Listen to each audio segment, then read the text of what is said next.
Men Tilava Zakiyaman. O'zim Ulyanovsk shaharida tug'ilib, shu O'zbekistonga kelib qolganman kichkinaligimdan. Lekin o'qiganman Ulyanovskda. Ulyanovskda o'qib, bu yerda ishlayman hozir.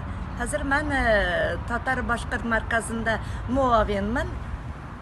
Şol O'zbekistonda ko'p yildan bo'lsa yashagan tufayli O'zbekistonning barcha urf-odatlarini bilaman, lekin o'zimizning tatarlarimizning ham urf-odatlarini esdan chiqarganimiz yo'q.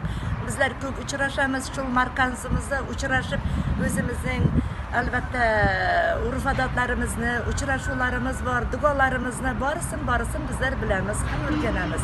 Samarqandda endi statistika bo'yicha 245 ta tatar deb eshitdik. Endi bizning markazimizga kelayotgan odamlar qastyak deymiz o'zlarimiz. 25 ta 30 ta tatarimiz bor kelalar.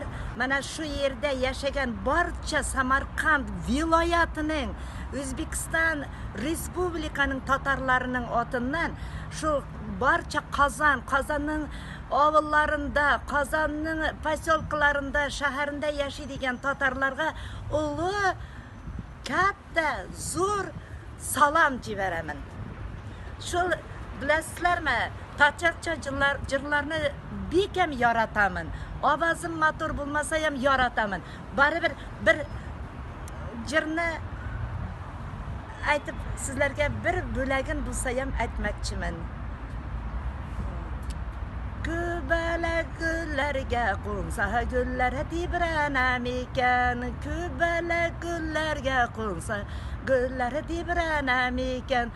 Ulda meni sog'inganda kübelegim tugaragim, asıl qishim sanduqachim jirlab jibaram ekan.